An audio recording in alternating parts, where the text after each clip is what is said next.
imagine it's, I don't know, the 15th century. You live in this really small, isolated village. Right. No electricity, very superstitious. Exactly. And there is a neighbor down the road who only ever comes out at night. You catch a glimpse of them in the moonlight, and their skin is like severely scarred. It almost looks burned. Like they've been in a fire. Yeah. And their gums have receded, so their teeth look like these elongated, sharp fangs. And then you see the chamber pot they've emptied out back, and the waste inside is this deep, horrifying blood red. Oh, wow. Yeah, if you're a villager back then, you're terrified. You absolutely think this person is a monster. I mean, based on the folklore of the time, you'd think they were a creature of the night.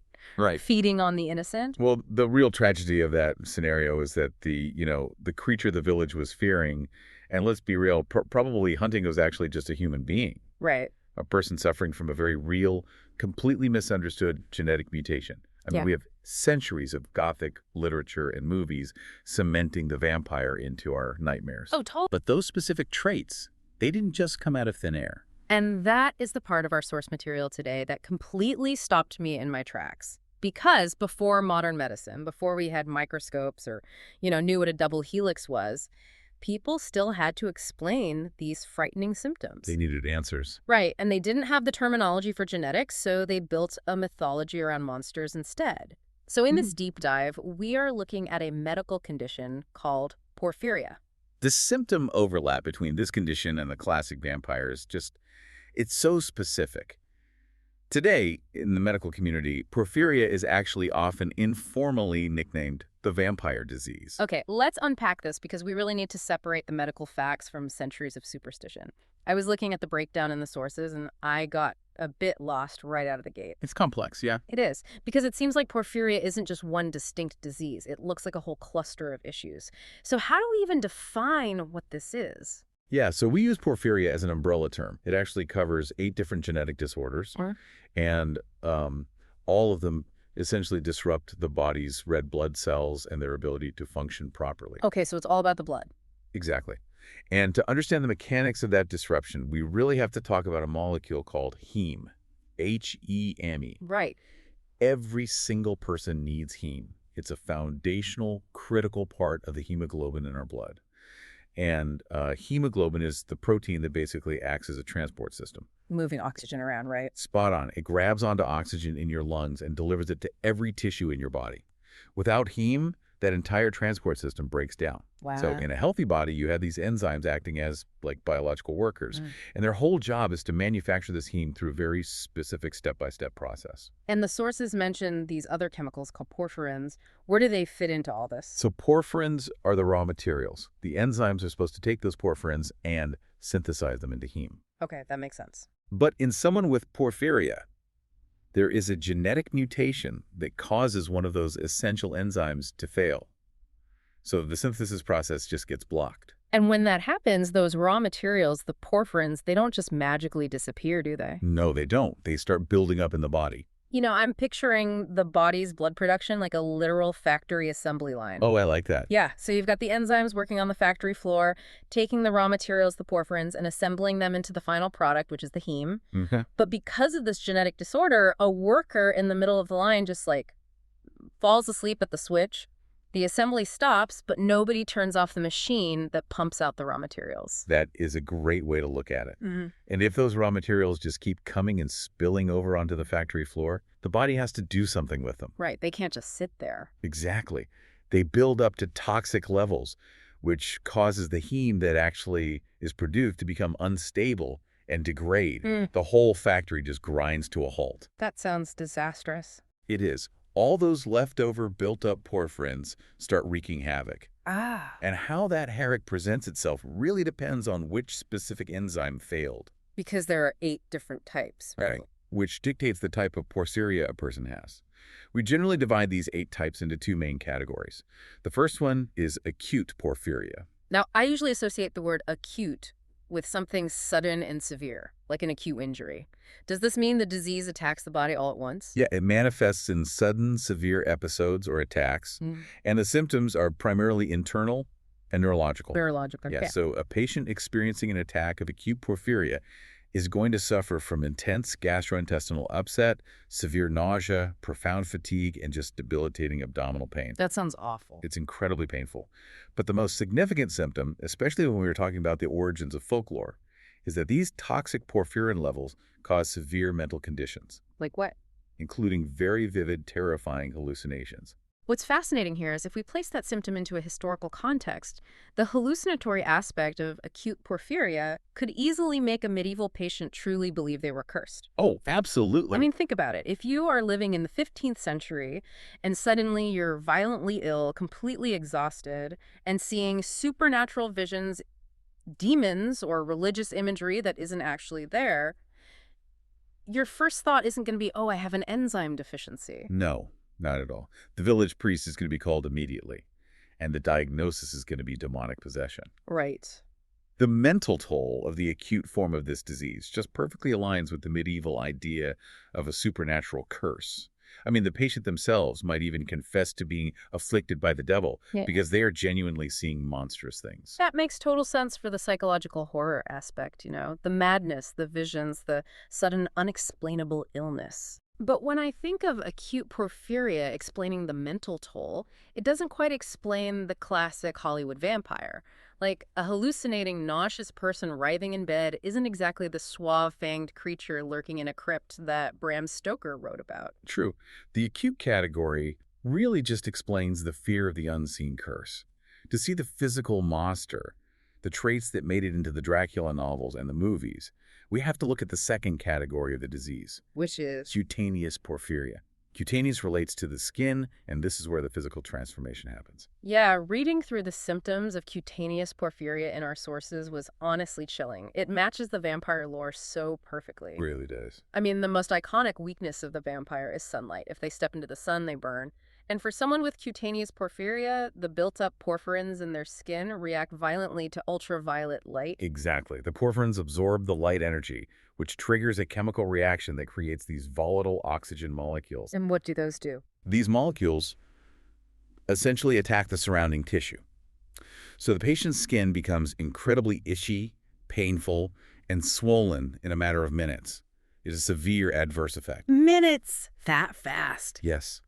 Many patients experience blistering that is so profound, it looks exactly as if they've been badly burned in a fire.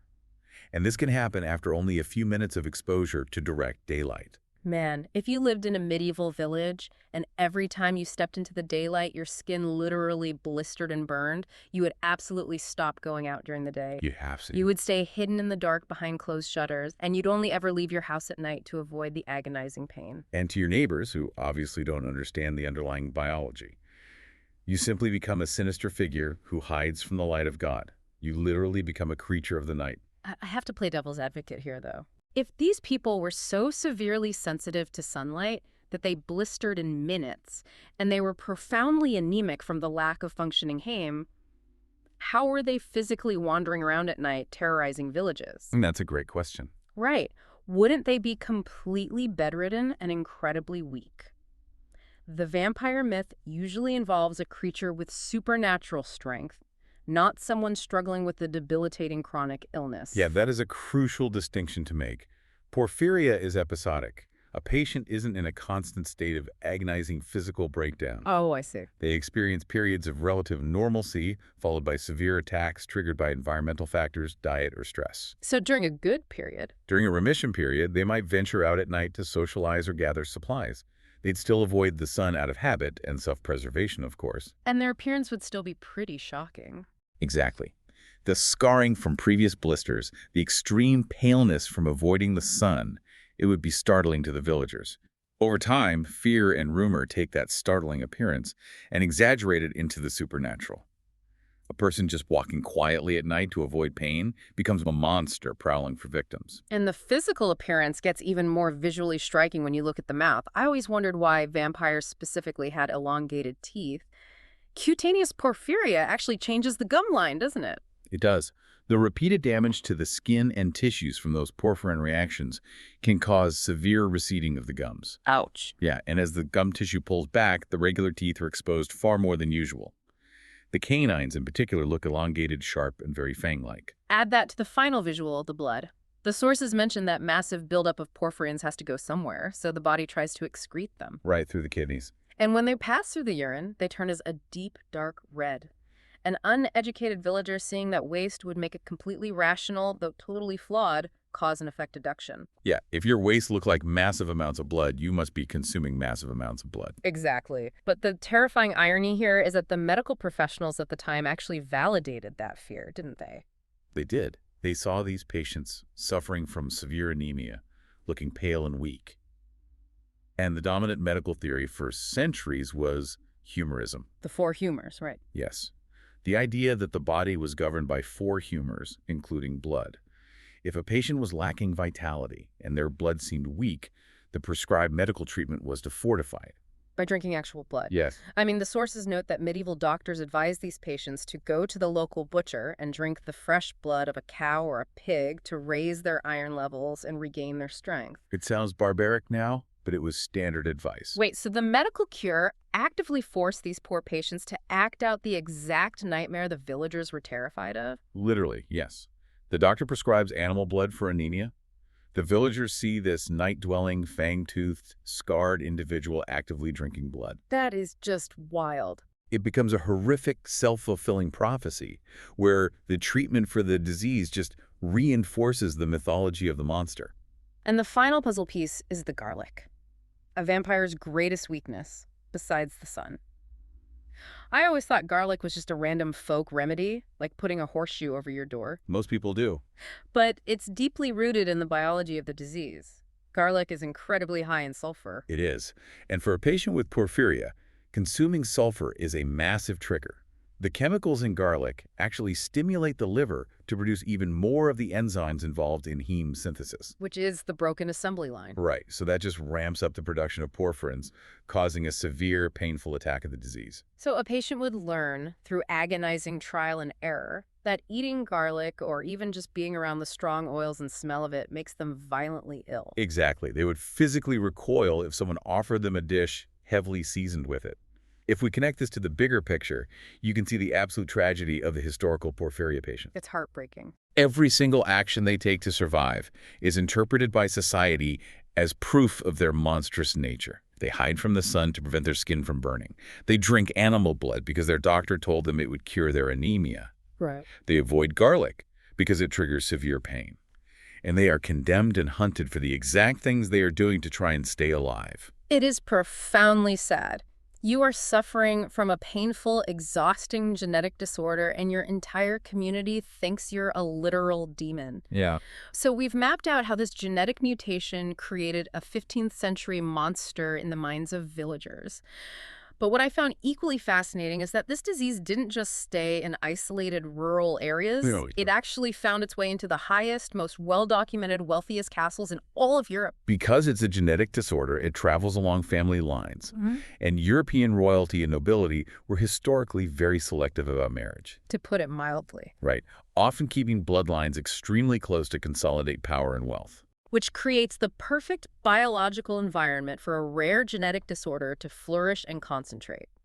The sources confirm that porphyria is famously linked to several royal bloodlines. It's a very well-known historical medical fact. And this isn't just ancient speculation either.